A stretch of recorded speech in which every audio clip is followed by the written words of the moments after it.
que não foi cansando, já voltamos para o segundo tempo com uma postura um pouco mais lenta, que facilitava um pouco a marcação. Em relação ao Jair, eu pretendo dar sequência, na minha intenção a partir de agora é incorporá-lo definitivamente. É um jogador que eu gosto, nunca neguei isso, falei em outras vezes, acho que ele tem desejo de ficar também, então na minha cabeça eu acho que o Jair vai fazer parte normalmente em todas as competições a partir de agora. Boa noite, Diniz. Gustavo Ribeiro, do canal Mário Coelho Vasco.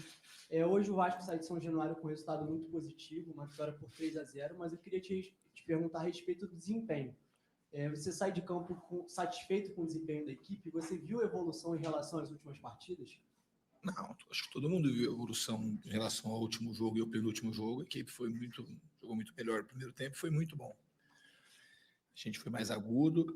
A gente também hoje soube se defender bem, é muito importante não tomar gol. Acho que no aspecto defensivo, era um adversário perigoso, somente no jogo aéreo. E o Léo Jardim fez defesa só de chute de longe. Tiveram uns dois chutes importantes no primeiro tempo. Mas fora isso, a gente teve muito mais chance de fazer o quarto e o quinto do que eles marcaram o primeiro. Então, gostei da atuação da equipe. Diniz, boa noite. Sereto do Paraná. Tudo bem? Tudo bem.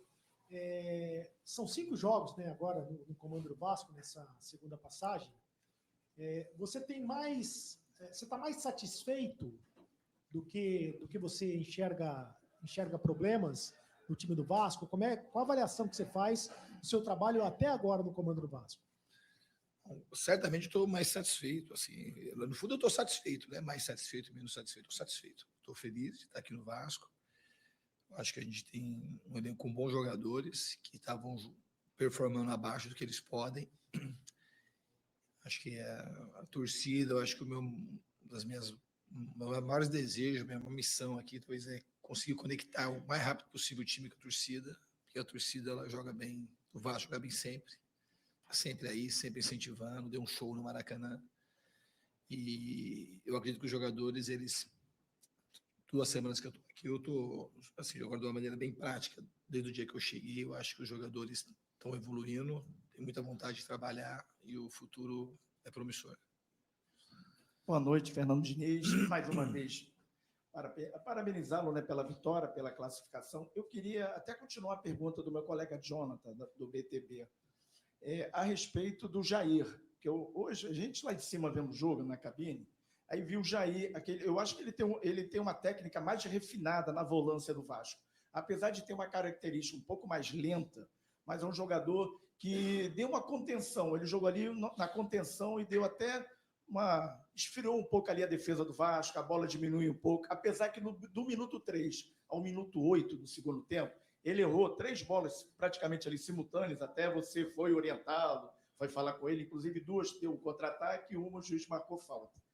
Essa continuidade, de mantê-lo, né, em campo, ou relacionado, mas jogando, porque eu vejo que o Jair pode agregar muito. E com relação ao Garré, pela primeira vez eu vi, né, um treinador colocar o Garré na posição dele. Tirou o Coutinho cansado e você colocou o Garré.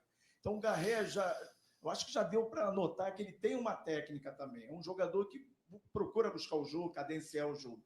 Eu queria que você respondesse sobre o Garré e sobre o Jair, nessa situação do Jair, da contenção. Se ele melhorou um pouco ali o posicionamento da defesa, ele, Tietê, que deu um reforço maior. Desculpa pela pergunta longa. Tá? Não, imagina. Pergunta muito boa, aliás.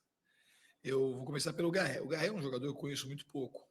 E a gente que dá treino para todo mundo. Então, nos treinamentos, eu fui conhecendo, fui perguntando, vi alguns vídeos e fui meio que me informando no CT das características do Garré. E conversei com ele um pouco também.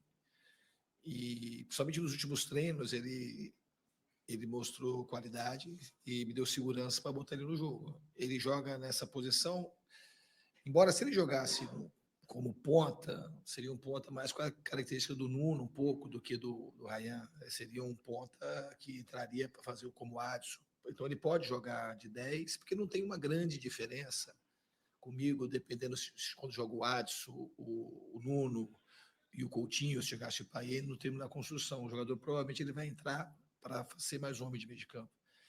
Então, eu espero que ele continue evoluindo para ajudar o Vasco. Em relação ao Jair, é um jogador que eu gosto muito. Eu tentei levar o Jair já 2 vezes para as equipes que eu indiquei ele no São Paulo, indiquei no Fluminense. Então, é um jogador que eu gosto, é um dos jogadores que eu mais conhecia, que eu não tinha trabalhado, que eu joguei muitas vezes contra o Jair. Então, o Hugo também tem feito partidas boas. O Matheus Carvalho, que é um jovem que praticamente não fez categoria de base, que começou a jogar com 18 anos, é um jogador também que eu acredito muito no futuro. Depois que ele tiver mais informação, ganhar mais confiança, eu acho que o Vasco ele vai trazer muita alegria para o torcedor do Vasco também. Mas a gente está bem nessa posição. Tem até o Paulinho, que joga um pouquinho mais adiantado, mas também é um ótimo jogador de meio campo. Então, eu fiquei muito contente com o Jair e também estou contente com o Hugo. Obrigado. Fernando, boa noite. Sérgio Quim, de canal Atenção Vascaínos. Parabéns pela classificação, Obrigado. Importante. Eu gostaria de te perguntar a respeito da categoria de base do Vasco. Você vem levando alguns jogadores e que pouco entram, como o Lloyd não entrou no outro jogo, hoje não foi relacionado por questão física, tudo bem, mas levou o Jean Davi, que não entrou com você ainda, jogadores que são relacionados, mas não têm oportunidade. Não vem levando alguns jogadores da base, que a torcida e até alguns jornalistas questionam, por exemplo, o GB, você disse que não vai falar sobre nomes, ok, mas alguns jogadores da base que poderiam talvez agregar mais do que os jogadores que vão para o jogo e não entram. Você falou que pretende estar de olho na base, queria que você, se pudesse explicar por que você opta por alguns jogadores, relacionar alguns jogadores que praticamente não são utilizados por você ou nem são utilizados ainda, e ainda não deu oportunidade para algum jogador da base que poderia ajudar num segundo tempo, por exemplo. Obrigado pela pergunta, eu até entendo, mas você fazer um questionamento para mim com 10 dias aqui, de não levar a categoria de base, eu acho que não tem muito sentido, sinceramente. Eu estou olhando, eu vi os jogos, a gente não tem nem tempo para treinar. Se os jogadores não estavam sendo utilizados, como é que eu vou pegar um jogador da base e botar para jogar de uma hora para outra sem eu conhecer o jogador? Aí vocês vão me questionar, que as entrevistas coletivas passadas, gostaram do Garré, de outros jogadores, que eu não tenho, nem os que estão ali, o Jean, não conheço quase ninguém. Então, assim, seria meio incoerente pegar já de imediato, botar os jogadores da base, sem pelo menos tentar enxergar aquilo que o Vasco contratou. Eu tenho um olhar bastante positivo em relação à base minha carreira inteira. E eu estou de olho, assisti os 2 jogos do Vasco, desde que eu cheguei aqui, que passaram na TV, tanto o jogo contra o primeiro jogo, esqueci agora, contra o Santos, e o primeiro jogo ganhou aqui contra o Fortaleza, amanhã eu vou assistir de novo o jogo pela TV, e no final de semana também vamos gravar o jogo, eu vou assistir também. Então, com o tempo, eu acho que quando tiver essa parada, e eu tenho ideia de trazer algum jogador já para eu treinar, que eu não posso pegar o jogador de lá, eu hoje pegar o jogador da base, e não é a mesma coisa, você sabe que não é. A categoria de base é uma coisa que a gente tem que ter muito cuidado para botar. Né? Porque o jogo que joga lá não é o mesmo jogo que joga aqui. E esses jogadores também já estavam aqui, algum deles, principalmente o GB, falando agora especificamente, que é um jogador que eu sei que é muito talentoso, mas por algum motivo ele não ficou aqui, então eu tenho que respeitar um pouco o que aconteceu aqui. Mas eu tenho olhado e eu tenho ideia de trazer os jogadores o quanto antes para treinarem comigo, porque eles treinando e performando no treinamento, eles vão disputar, inclusive, titularidade, qualquer um deles pode ser titular comigo. Então, assim, eu estou olhando e espero, de fato, que os jogadores da base, para mim, é sempre muito bom colocar jogador para jogar, jogador da base, quando eles conseguem performar. E a gente também tem que tomar cuidado para não botar o jogador e errar na hora de botar, o jogador não performar e depois a gente, em vez de ajudar, prejudicar os garotos. Eu acho que sim, eu não vou te prometer, assim, obviamente que eu posso trazer aqui e não botar ninguém, e posso trazer e botar 4, 5, é uma coisa que eu preciso ver o que é melhor para o Vasco na hora, mas com certeza eu estou olhando e tenho gostado do que eu tenho visto. Olá, Diniz, boa noite, Danilo do Expresso 1923, parabéns pela classificação. Sobre o primeiro tempo, o Melgar assustou mais, vamos dizer, em chutes de fora da área, com ótimas defesas do Léo Jardim. Já no segundo tempo, a gente viu uma certa, talvez o cansaço do Vasco, através de Nuno, Piton, muitos erros ali na saída de bola, que é uma característica dos times que você treina.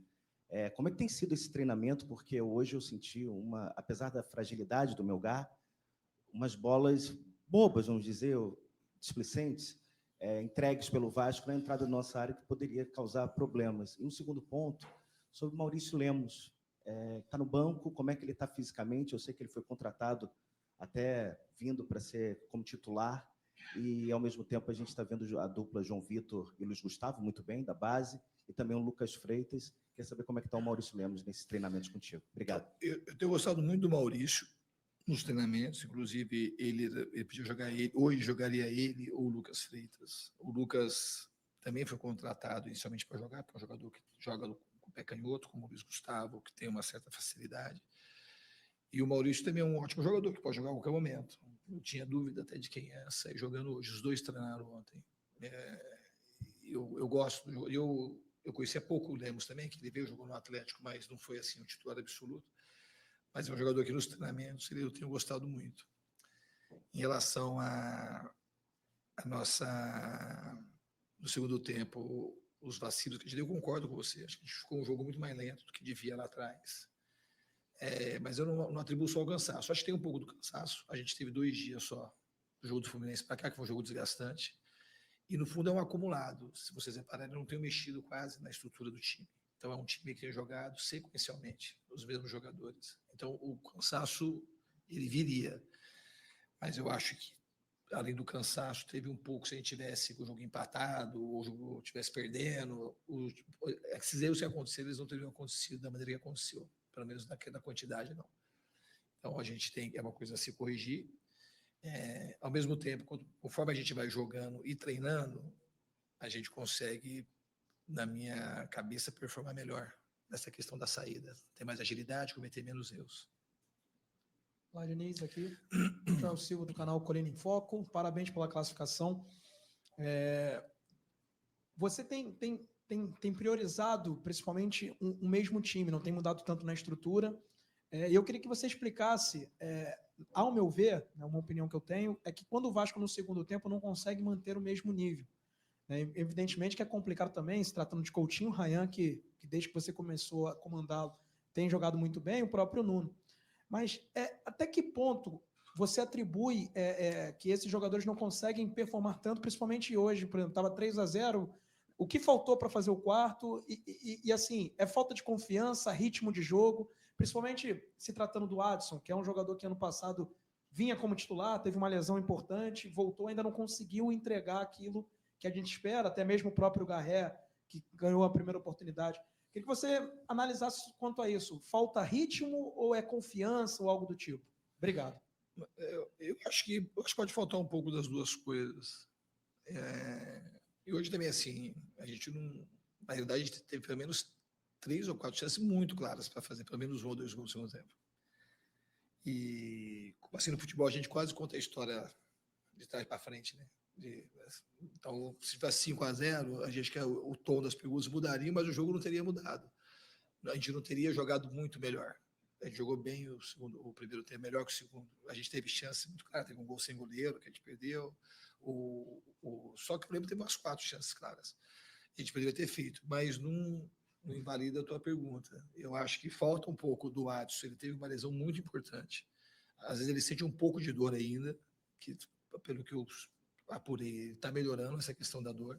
Então, é um jogador que a gente tem que tomar um pouco de cuidado, tanto na análise quanto assim, da maneira como a gente vai treinando e colocando nos jogos.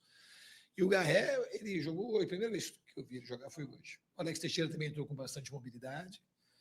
E é isso. Então, uma questão. E eu acho também que se ganha um pouco de frescor, de mais vitalidade com a entrada dos jogadores, mas você perde um pouco de dinâmica tática. Então, assim, é meio normal. Eu acho que em algum momento a gente vai. Esse pessoal que não está jogando nessa parada, eu acho que vai conseguir ficar mais nivelado na compreensão daquilo que eu quero da parte tática também, que acho que vai ajudar. Boa noite, Fernando. Aqui, Lucas Pessim, Sport Mix TV. Parabéns pela vitória de hoje. Na sua estreia, você disse que foi a melhor estreia da sua carreira na partida contra o Lanús. Eu queria saber o que você tem observado de melhora contra essa estreia, se hoje você enxerga que o Vasco joga um futebol mais próximo daquilo que você mais gosta. E outra coisa, você dá uma confiança de saída de bola, que é uma característica muito grande sua. Eu queria saber se essa característica, essa confiança que os jogadores adquirem, é mais pela sua forma de jogar ou então é pelo trabalho emocional que você fala bastante? Eu acho que a forma de jogar e o trabalho emocional, eles estão meio que implicados. É uma maneira que eu trabalho. Eu acho que eles vão ganhando confiança nos treinamentos. É importante ter os jogos. É importante, por exemplo, ter um jogo igual ao do Fluminense. O time teve dificuldade para sair jogando, teve uma pressão mais encaixada. a gente podia ter jogado melhor. Os jogadores ficam com receio de fazer, e isso é parte do processo pedagógico. Às vezes tem coisa que você consegue aplicar no treino, um grau de dificuldade alto, e no jogo, com o Maracanã cheio, o mundo inteiro assistindo, o jogador às vezes trava um pouco, mas conforme você vai treinando, e o jogo é o maior treino, e vai jogando, você vai vendo, passando o vídeo, que aquilo dá para ser feito, os jogadores vão ganhando mais confiança. Outra pergunta que eu esqueci que você perguntou. Qual o nível de melhora que você enxerga desde a sua estreia contra o Lanús, que você falou que é a melhor estreia da sua carreira? Não, o time está melhorando. Inclusive, quando você pega numa foto macro, eu acho que está melhorando. O jogo do Fluminense, o futebol, como a vida, ele não é uma coisa linear. O time não vai fazer isso assim. O time vai fazer isso, vai cair um pouquinho, vai melhorar. O importante é, no longo do tempo, o time sair daqui e subir. Então, eu acho que contra o Fortaleza até agora foi o ponto máximo do time. Aí contra o Operário baixou um pouco, contra o Fluminense, principalmente no segundo tempo, baixou mais um pouquinho, e hoje subiu. Então, assim, a gente está andando para frente. E o time, a tendência, eu falei, eu sou muito otimista em relação ao futuro do time. Boa noite, Diniz, Sérgio do podcast Cruz Maltino, parabéns. Obrigado. Eu gostaria de falar do Ryan, que com você, sob o seu comando, teve uma crescente monstruosa, vamos dizer assim. A torcida criticava muito e hoje saiu aplaudida, a torcida gritando o nome dele. Gostaria de perguntar o seguinte, você chama muito por ele em campo, a gente fica observando muito. Você está preparado de perder o Ryan na próxima janela? O Ryan, comigo aqui, pelo menos daquilo que eu faço, ele é imperdível na próxima janela. Para mim, vender o Ryan agora é vender ele por um valor muito menor do que ele vai valer. E ele vai ser muito importante. Você não contrata o Ryan. Esse é um que claramente, para mim, estava jogando muito abaixo daquilo que ele pode render. Esse Ryan, isso para mim é só um início. Do que eu sinto e da conexão que eu tive com ele muito rápido, o Ryan vai ser um jogador que vai deixar muito saudade no Vasco quando ele sair daqui, mas não é agora. Acho que ele não deve sair, não pode sair. Acho que a gente tem que arrumar outras alternativas. Eu já falei com o pessoal, porque ele é um jogador meio que insubstituível. Poucos times têm um Ryan.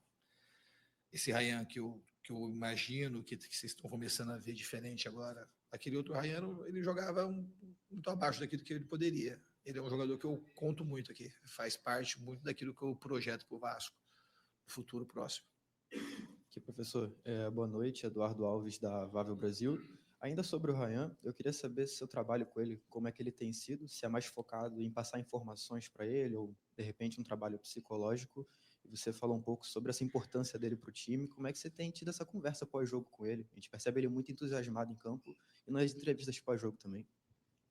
É um trabalho meio que diário, é uma coisa que eu faço a vida inteira. Eu tive uma aproximação muito fácil com o Ryan, tem uma química muito fácil. Eu vejo que ele tem tudo, de fato, para decolar.